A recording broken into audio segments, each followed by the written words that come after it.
চিংড়ি দিয়ে চাল কুমড়ো পাতা খেতে লাগে দারুণ মজা, তাই বাড়িতে আজকের চাল কুমড়ো পাতার পাতুরি বানাবো। নমস্কার বন্ধুরা, আপনারা কেমন আছেন? আজকে আমি চলে এসেছি নতুন একটি রেসিপি নিয়ে। আপনারা চাল কুমড়োর পাতার অনেক রেসিপি খেয়েছেন, কিন্তু আজকে আমি একটা নতুন রেসিপি করব চিংড়ি মাছ এবং চাল কুমড়োর পাতা দিয়ে। আপনারা দেখতে থাকেন করে আমি রান্নাটা করি, আপনারা দেখতে থাকেন। বন্ধুরা, চাল কুমড়োর পাতাগুলো প্রথমে এইভাবে ধুয়ে নিতে হবে, একটা একটা করে ধুয়ে নিতে হবে যাতে পাতাগুলো না ছিঁড়ে যায়। এভাবে ধুতে হবে পাতাগুলো, ধুয়ে জলটা ঝরাতে দিতে হবে। আমাদের চাল কুমড়োর রেসিপি সব রকমের মশলা করা হয়ে গেছে। দেখো, আদা আছে, আদা বাটা, জিরে বাটা, লঙ্কার গুঁড়ো, রসুন বাটা, সব রকমের মশলা করা আছে। এখন চিংড়ি মাছটাও দেখো ধুয়ে রেখেছি। এখন আমরা সব জিনিস দিয়ে মশলাটা দিয়ে চিংড়ি মাছটা মাখিয়ে নিতে হবে। প্রথমে দেব পরিমাণ মতন লবণ, হলুদের গুঁড়ো, সর্ষের তেল। এবার সব রকম মশলা দিয়ে মাখাতে হবে। সব রকম মশলা দিয়ে চিংড়ি মাছটা মেখে নিতে হবে।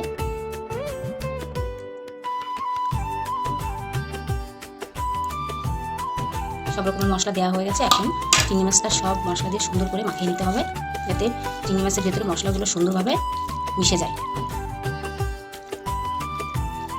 দেখো বন্ধুরা, মশলাটা মাখা হয়ে গেছে, ঠিক আছে? কালারটা কি সুন্দর এসছে।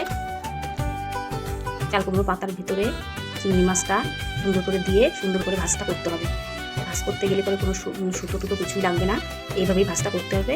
কড়াইতে এইভাবেই সুন্দর করে আস্তে করে দিয়ে দিতে হবে। এই দেখেন, ঠিক আছে? আমাদের পাতাগুলো সুন্দর করে ভাজ করা হয়ে গেছে।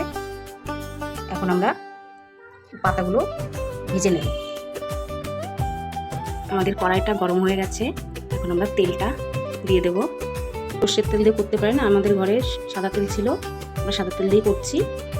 ভাজা টাজা করতে গেলে সাদা তেলই বেশি ভালো লাগে খেতে সর্ষের তেলের থেকে। যার যেটা পছন্দ সে সেইভাবেই করবে। তেলটা গরম হয়ে গেছে।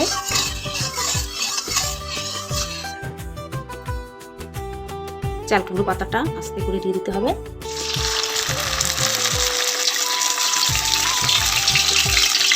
আস্তে করে দিয়ে দিতে হবে। দুটো দিয়ে দিলাম, দুটো করে ভেজে নেবো। বেশি করলে পরে আবার লেগে যাবে, খুলে যেতে পারে পাতাটা, তার জন্য দুটো দুটো করে দিয়ে দিয়েছি। দেখেন আমাদের পাতা, এখন চাল কুমড়ো পাতাটা দেখি উল্টে দিই। এক সাইড হয়ে গেছে, আস্তে করে দিতে হবে যাতে পাতাটা খুলে না যায়। দেখেন সুন্দর হয়েছে, দেখেছেন? আস্তে করে দিয়ে দিতে হবে। দেখেন যেভাবে ভাজটা দিয়েছি সেভাবেই আছে, ঠিক আছে? কি সুন্দর হয়েছে। আর এই পাতাটা দিয়ে যখন আপনারা ভাত মেখে খাবেন, দেখবেন পাতাটা দিয়ে ভাত মাখলে পরে ভাতটা পুরো একদম সবুজ হয়ে যাবে, খেতেও খুব সুন্দর লাগে। দেখেন কি সুন্দর ভাজাটা হচ্ছে, দেখেছেন? কি দারুণ সহজ পদ্ধতিতেই এই রেসিপিটি হয়ে যাবে।